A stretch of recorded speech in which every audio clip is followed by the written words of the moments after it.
একটি বাক্যের সবচেয়ে গুরুত্বপূর্ণ অংশ হচ্ছে ক্রিয়াপদ। ক্রিয়াপদ ছাড়া কিন্তু কোনো বাক্যই গঠিত হয় না। হয়তো অনেক সময় মনে হতে পারে যেখানে তো কোনো ক্রিয়াপদ নেই, কিন্তু আড়ালে থেকে যায়, সবসময়ই ক্রিয়াপদ থাকেই বাক্যে। তো আজকে আমরা এই ক্রিয়াপদের শ্রেণী বিভাগ আলোচনা করব। তার আগে ক্রিয়াপদের সংজ্ঞাটা তোমাদের মনে করিয়ে দেই, যে শব্দ দ্বারা বাক্যের কোনো কাজ সংগঠন হওয়া বোঝায় তাকেই ক্রিয়াপদ বলে।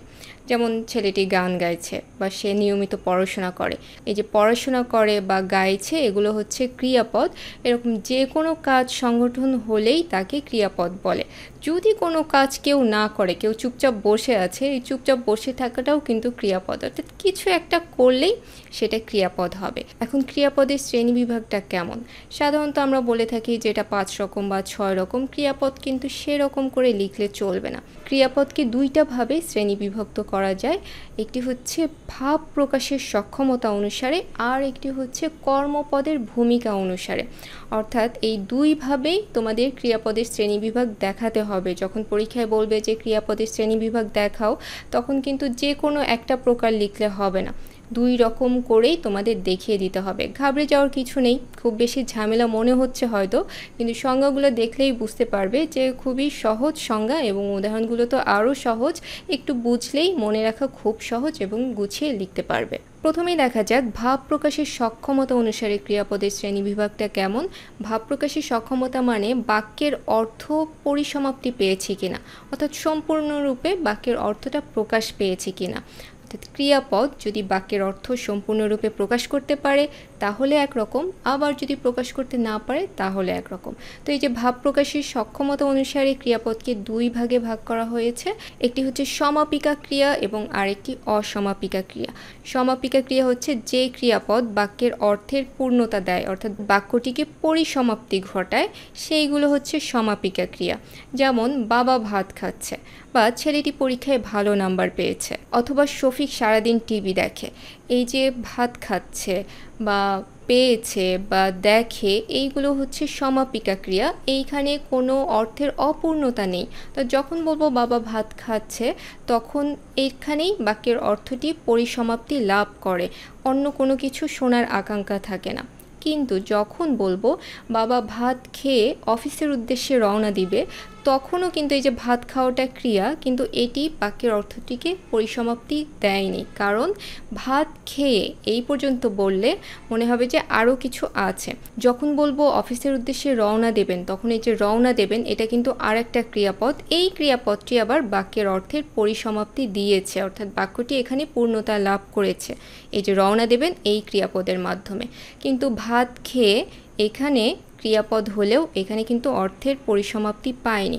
কাজে আমরা বলতে পারি যে বাক্যে একটি অসমাপিকা ক্রিয়া থাকবে সে বাক্যে কিন্তু অবশ্যই একটি সমাপিকা ক্রিয়া থাকতেই হবে, না হলে কিন্তু সেটি কোনো সার্থক বাক্য হবে না। তাহলে আমরা অসমাপিকা ক্রিয়ার সংজ্ঞাটা এভাবে দিতে পারি যে ক্রিয়া দ্বারা বাক্যের পরিসমাপ্তি ঘটে না, অর্থ অসম্পূর্ণ থেকে যায়, তাকে অসমাপিকা ক্রিয়া বলে।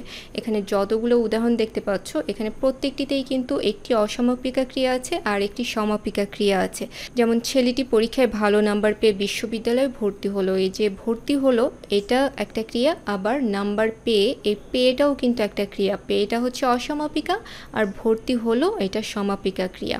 আবার তোমার আরও পড়াশোনা করা উচিত ছিল, এই যে করা এইটা হচ্ছে অসমাপিকা ক্রিয়া, আর উচিত ছিল, এই যে ছিল এটা হচ্ছে সমাপিকা। সেরকম শামীম কলেজে পৌঁছে বন্ধুদের খুঁজে বের করলো, যে পৌঁছে এটা হচ্ছে অসমাপিকা ক্রিয়া এবং বের করলো এইটা হচ্ছে সমাপিকা ক্রিয়া। সবাই চুপ করে বসলে সভা শুরু হলো, বসলে অসমাপিকা এবং শুরু হলো সমাপিকা। তাহলে বিষয়টা কিন্তু খুবই সহজ, যে ক্রিয়াপদ যদি বাক্যের অর্থের পূর্ণতা দেয় তাহলে সেটি সমাপিকা ক্রিয়া, আর যদি পূর্ণতা না দেয় তাহলে সেটি অসমাপিকা ক্রিয়া। এখন দেখা যাক যে কর্মপদের ভূমিকা অনুসারে বাক্যের শ্রেণীবিভাগটা কীরকম। তার আগে কর্মপদটা কি এটা তো আমাদের জানতে হবে। কর্ম বলতে সাধারণত আমরা কাজ বোঝাই, কিন্তু বাক্যের কর্ম কিন্তু আসলে কাজ না। অধিকাংশ বাক্যেই কি এবং কাকে এই দুইটা প্রশ্ন করলে একটা উত্তর পাওয়া যায়। তোমাদের মনে রাখতে হবে এই দুইটা প্রশ্ন, কি এবং কাকে। তো যদি কোনো বাক্যে কি এবং কাকে প্রশ্ন করে কোনো উত্তর পাওয়া যায়, যে উত্তরটা পাওয়া যায় সেটি হচ্ছে কর্ম। যেমন এখানে দেখো সে লিখছে, এখানে কি প্রশ্ন করলে কোনো উত্তর পাওয়া যাচ্ছে? আমি দেখি না, যাচ্ছে না। আবার কাকে প্রশ্ন করলেও কিন্তু কোনো উত্তর পাওয়া যাচ্ছে না। কিন্তু যখন বলবো সে চিঠি লিখছে, এই বাক্যটিতে কি লিখছে একটা প্রশ্ন করা যায়, যার উত্তর হচ্ছে চিঠি। আবার যখন বলবো সে তার মাকে চিঠি লিখছে, তখন কি এবং কাকে দুইটা প্রশ্ন করলেই কিন্তু উত্তর পাওয়া যায়। কি লিখছে? চিঠি লিখছে। কাকে লিখছে? মাকে লিখছে। তাহলে যে পরের দুইটি বাক্যে আমরা কর্ম আছে দেখতে পাচ্ছি, কিন্তু প্রথম বাক্যটিতে কিন্তু কর্ম নেই। সেরকম সে পড়ছে, এখানেও কর্ম নেই, কিন্তু কি পড়ছে এরকম একটা প্রশ্ন করা যেতে পারে। তাহলে বই পড়ছে বা পত্রিকা পড়ছে, কিছু একটা উত্তর দেওয়া যেতে পারে। কিন্তু যখন বলবো সে দৌড়াচ্ছে, তখন কি দৌড়াচ্ছে বা কাকে দৌড়াচ্ছে এরকম কোনো প্রশ্ন করা যেতে পারে? এরকম কিন্তু কোনো অর্থ হয় না। অর্থাৎ আমরা দেখতে পাচ্ছি যে কিছু ক্রিয়া আছে যারা কর্ম গ্রহণ করতে পারে, আবার কিছু ক্রিয়া আছে যারা কোনো কর্ম গ্রহণ করতে পারে না। যেমন এই যে লেখা বা পড়া, কি লিখছে কি পড়ছে এরকম প্রশ্ন করা যায়। তাহলে আমরা বলতে পারি যে লিখছে বা পড়ছে এই ক্রিয়াপদগুলো কর্ম গ্রহণ করতে পারে, কিন্তু এই যে দৌড়ানো, ঘুমানো এই ক্রিয়াপদগুলো কিন্তু কর্ম গ্রহণ করতে পারে না। অর্থাৎ কি দৌড়াচ্ছে, কাকে দৌড়াচ্ছে, বা কি ঘুমাচ্ছে, কাকে ঘুমাচ্ছে এরকম কোনো প্রশ্ন করা যায় না। কোথায় দৌড়াচ্ছে, কখন দৌড়াচ্ছে এরকম প্রশ্ন করা যায়, কিন্তু এগুলো কিন্তু কর্ম না। কর্ম আমাদের মনে রাখতে হবে, দুইটা প্রশ্ন করলে উত্তর পাওয়া যাবে যেগুলো, সেটা হচ্ছে কি এবং কাকে। শুধু এই দুইটা প্রশ্নের উত্তরে যা পাওয়া যায় সেইটাই হচ্ছে কর্ম। তাহলে আমরা এখান থেকে দেখতে পাচ্ছি যে কোনো ক্রিয়া কর্মগ্রহণ করতে পারে এবং কোনো ক্রিয়া কর্মগ্রহণ করতে পারে না। এই যে এখান থেকেই এই কর্মপদের ভূমিকা অনুসারে যে শ্রেণীবিভাগ সেটি করা হয়েছে, এবং এটি হচ্ছে 4 প্রকার।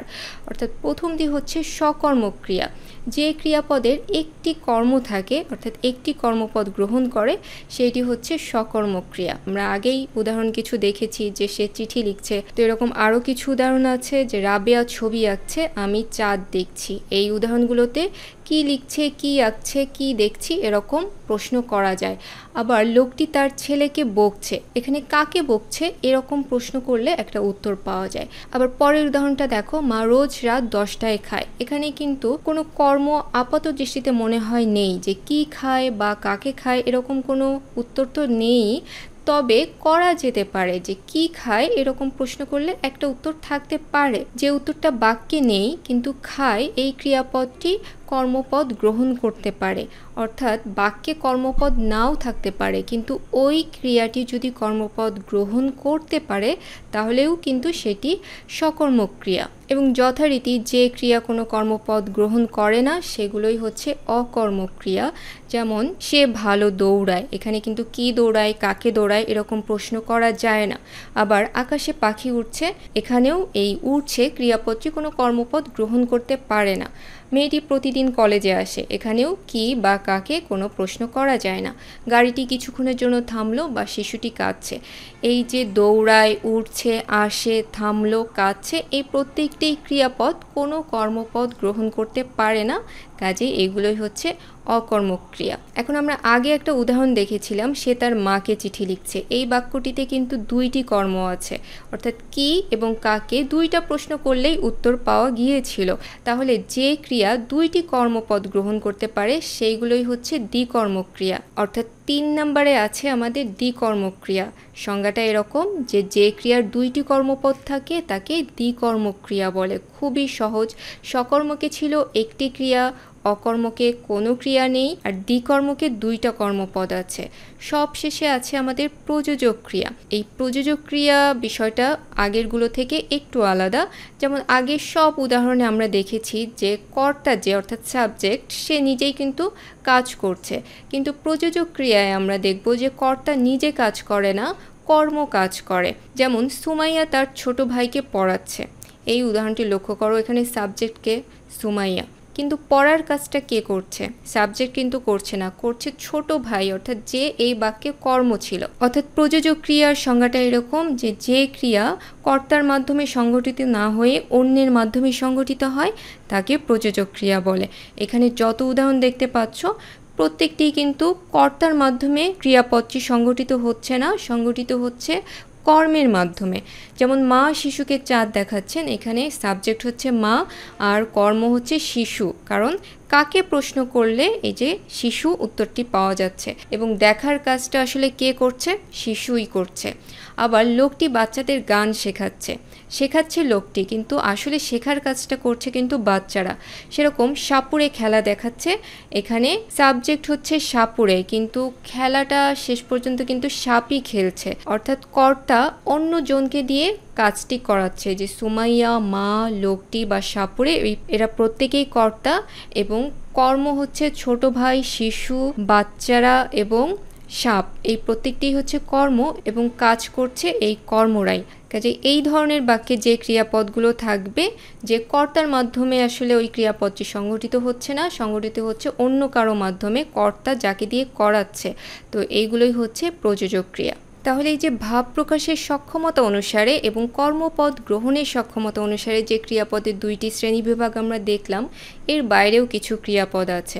আমরা যে বলি আমার মাথাটা ঝিমঝিম করছে, কিংবা লোকটি রাগে ফোঁসফোঁস করছে, এই যে ঝিমঝিম করছে বা ফোঁসফোঁস করছে, এগুলোও কিন্তু একটা বিশেষ ধরনের ক্রিয়াপদ, এগুলোকে বলা হয় ধনাত্মক ক্রিয়া। আবার কিছু ক্রিয়াপদ আছে যেগুলো অন্য শব্দ থেকে উৎপত্তি হয়েছে, অর্থাৎ সেগুলো সরাসরি কোনো ক্রিয়াপদ ছিল না, অন্য কোনো নাম শব্দ থেকে ক্রিয়াপদটা তৈরি হয়েছে। যেমন শিক্ষক ছাত্রকে বেতাচ্ছেন, এই যে বেতাচ্ছেন এটা কিন্তু কোনো মৌলিক ক্রিয়াপদ না, বেত শব্দ থেকে বেতাচ্ছেন ক্রিয়াপদটি এসেছে। আবার কঞ্চিটি বাঁকিয়ে ধরো, এই যে বাঁকিয়ে ধরো এটি এসেছে বাঁকা শব্দ থেকে, অর্থাৎ বাঁকা থেকে এসেছে বাঁকিয়ে ধরো। তাহলে এই যে বাঁকিয়ে ধরো বা বেতাচ্ছেন, এইগুলো হচ্ছে নাম ধাতুজ ক্রিয়া, অর্থাৎ নাম শব্দ থেকে এই ক্রিয়াপদগুলো তৈরি হয়েছে। আবার আরেকটা ক্রিয়াপদ আছে যৌগিক ক্রিয়া, যেখানে 2 বা 3টি শব্দ মিলে একটি ক্রিয়াপদ বোঝায়। যেমন কি বলবে, বলে ফেলো, এই যে বলে ফেলো এটি হচ্ছে যৌগিক ক্রিয়া। শুধু শব্দটা কিন্তু কি হতে পারতো, শুধু ক্রিয়াপদ হতে পারতো বলো, কিন্তু যখন বলবো বলে ফেলো সেটা অন্যরকম একটা গুরুত্ব প্রদান করে। তো এই যৌগিক ক্রিয়া আসলে এই রকম উদ্দেশ্যেই ব্যবহৃত হয়। আবার বইটি এখনই পড়ে ফেলো বা কাজটি এখনই করে ফেলো বা সে ঘুমিয়ে পড়েছে, এই যে পড়ে ফেলো, করে ফেলো, ঘুমিয়ে পড়েছে, এগুলো হচ্ছে যৌগিক ক্রিয়া। এই যে ধনাত্মক ক্রিয়া, নামধাতুজ ক্রিয়া বা যৌগিক ক্রিয়া, এগুলো জেনে রাখা ভালো, কিন্তু খুব বেশি গুরুত্বপূর্ণ না পরীক্ষার জন্য তোমাদের যে আগে যে 2 ভাবে শ্রেণীবিভাগ দেখিয়েছি সেইভাবেই কিন্তু লিখতে হবে। এভাবে লিখলেই কিন্তু পূর্ণ নাম্বার পাওয়া যেতে পারে। কাজে এই উদাহরণ সহ সংজ্ঞাগুলো দ্রুত পড়ে ফেলো, আশা করি লিখতে পারবে খুব সুন্দর করে। তাহলে আজকে এ পর্যন্তই, ধন্যবাদ।